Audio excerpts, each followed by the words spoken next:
আমাদের কুরবানির উদ্দেশ্যগুলো ঠিক থাকে না। আমরা আমাদের কুরবানির যে উদ্দেশ্য, সেই উদ্দেশ্য আমরা ঠিক রাখি না। আমাদের কুরবানি হয় সমস্যা মেলা কিছু, ভাগাভাগি নিয়ে সমস্যা। অনেকেই এক পিস বেশি হয়ে যদি যায়, তাহলে তোমার এক পিস বেশি হলো বলে এক পিস তোমার কম হলো। আবার সমস্যা সব থেকে বড়, গরু তো 7টা ভাগে কুরবানি করেছে, পা আছে মাত্র 4টে, মাথা তো একটা, মাথা তো কোনো রকম যা হলো হলো কুচিয়ে দিল, মাথার মগজটুকু একটু আছে, ওটা তো একটা সমস্যা। ওটা কি করবে? ওটা তো আর সব ভাগ করা যায়, কেউ বলছে এটা নেই, কেউ বলছে ওটা নেই।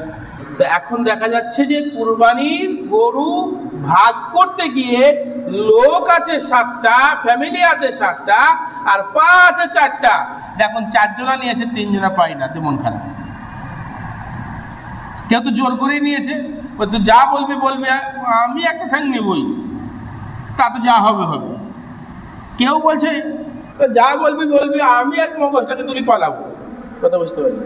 মানে এই যে ব্যাপার, আগে থেকেই ভাগ করা নিয়ে মানসিকতা, আগে থেকেই যে খাওয়া নিয়ে মানসিকতা তৈরি হয়ে আছে, বিশাল সমস্যা। একে অপরকে অগ্রাধিকার দিতে শিখেন, এটা তো গেল গেল। দ্বিতীয়, আবার কুরবানি যে করবে, তো কুরবানি করতে গিয়ে দেখা যাচ্ছে টাকা যদি নাও থাকে, তো সুদ করে নিয়েও কুরবানি দেওয়ার লোক মেলা আছে। এই গত পরশুদিন সম্ভবত, আমি লোকটার নাম বলছি না,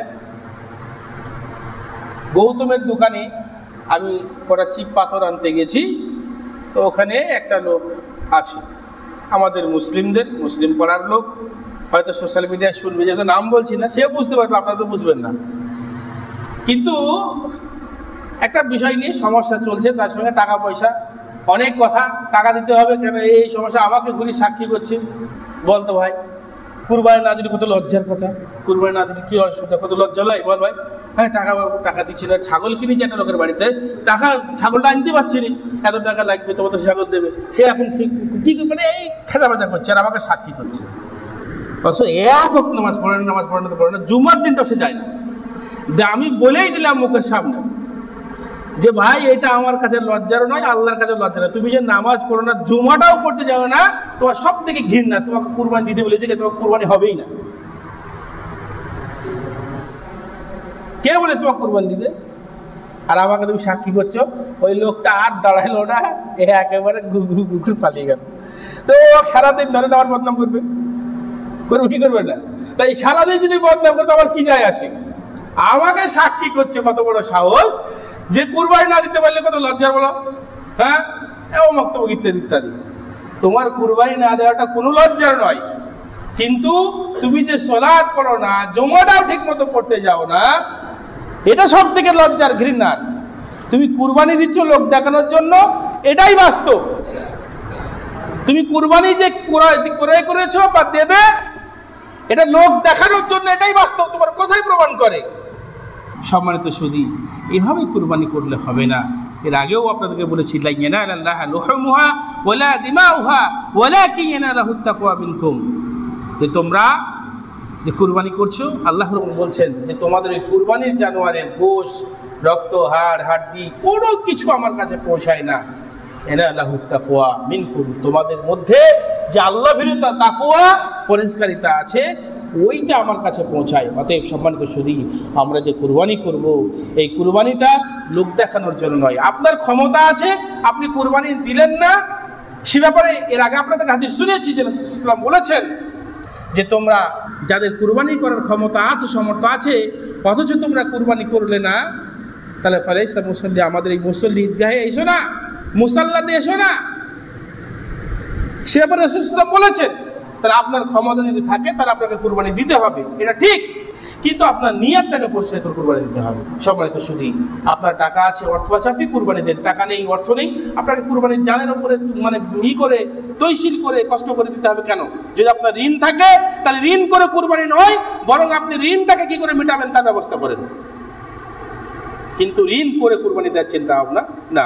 তবে হ্যাঁ, আপনি স্বাভাবিক অবস্থায় আছেন, এই মুহূর্তে আপনার কাছে টাকা নেই, যদি আপনি টাকাটা হয়তো কারো কাছ থেকে নিলেন, আপনার 1 সপ্তাহ 10 দিনের ভিতরে টাকা ম্যানেজ হয়ে যাবে, কোনো সমস্যা নেই, আপনার কোনো ঋণ নেই, কোনো অসুবিধা নেই, স্বাভাবিক অবস্থা আছেন, কিন্তু এই মুহূর্তে টাকা নেই।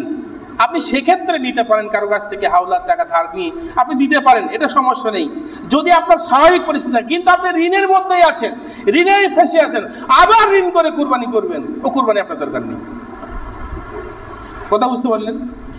সেই জন্য চিন্তা ভাবনা করতে হবে। কোনো কিছু ইসলাম আপনাকে প্রেশার দিয়ে জোর দিয়ে করতে বলেনি। কথা বুঝতে পারলেন? ইসলাম সহজ। সহজ কেমন ভাবে আপনাকে একটু বুঝিয়ে দিই 1 মিনিটের মধ্যে, ছেড়ে দিচ্ছি। সেটা কি? সালাত কি অবস্থায়? কিয়াম অবস্থায় আপনাকে, অর্থাৎ দাঁড়ানো অবস্থায় পড়তে হয়, দাঁড়িয়ে সালাত পড়তে হবে। এখন দাঁড়িয়ে পড়ার ক্ষমতা আপনার নেই, তো আপনাকে বসে পড়ার অনুমতি দেওয়া হয়েছে। বসে পড়ার ক্ষমতা আপনার নেই, আপনাকে শুয়ে পড়ার অনুমতি দেওয়া হয়েছে। শুয়ে পড়ার আপনার ক্ষমতাই নেই, শুয়ে শুয়ে হাত পা নড়াবেন তার ক্ষমতাও নেই, আপনাকে বলা হয়েছে ইশারায় পড়তে, মনে মনে পড়তে। মানে আপনাকে কিন্তু সহজ করে দেওয়া হচ্ছে, আপনার যেমন যেমন ক্ষমতা তেমন কাজ আপনি করেন। কথা বুঝতে পারলেন? এখন আপনার ক্ষমতা নেই, আপনি দাঁড়িয়ে পড়তে পারবেন না, আপনাকে বলা হচ্ছে না যে তোমাকে দাঁড়িয়েই পড়তে হবে, এটা তো জুলুম। আর আল্লাহ কার উপরে জুলুম করেন না। কথা বুঝতে পারলেন? স্পষ্ট প্রমাণ পেলেন না? পেলেন? আল্লাহ কার উপরে জুলুম করেন না। আমরা নিজেরা নিজেদের উপরে জুলুম করি। আমি পাপ করছি, অন্যায় করছি, এটা আমার উপরে জুলুম।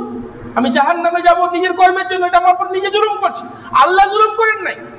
তো সম্মানিত সুধী, যাই হোক, আমাদের জন্য আমল হচ্ছে সহজ, এই জন্য আমলটা আমরা করি কমপক্ষে। সম্মানিত সুধী, এই জন্য এই 10 দিনের যে আমল আছে, আরেকটা হাদিস আপনাদের কাছে পেশ করতে একটু মিস্টেক হয়েছে, ভুলে গেছি, সেটা বলা দরকার ছিল, একটু বলে দিই 1 মিনিটের মধ্যে। সেটা হচ্ছে যে আল্লাহ রাসূল সাল্লাল্লাহু আলাইহি ওয়াসাল্লাম বলেছেন, যখন ইযা রাআইতা হিলালান, যখন তোমরা চাঁদ দেখবে, চাঁদ ওটা দেখতে পেয়ে যাবে, আইয়ারাদা, যারা তোমরা ইচ্ছা করবে কি কুরবানি করার যারা তোমরা ইচ্ছা করবে, তাই তোমরা এক কাজ করো। কি করো?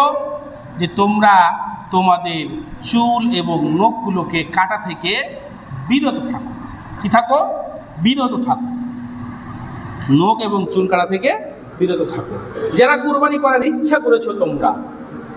এই হাদিসের ব্যাখ্যা করতে গিয়ে মুফাসসিরিন ইকরাম বলেছেন যে যারা কুরবানি করে না তারাও চাইলে নখ চুল কাটা থেকে বিরত থাকতে পারে এই 9টা দিন। তাহলে কুরবানি করার পর বা ঈদের সালাতের পর, যারা কুরবানি করবে না তারা ঈদের সালাতের পর, যারা কুরবানি করবে কুরবানি করার পর, এগুলো যদি মন্ডন করে কাটে তো এর জন্য অনেক সওয়াব রয়েছে। এটা একটা, এই 10 দিনের যে আমল, এই আমলের মধ্যে একটা আমল।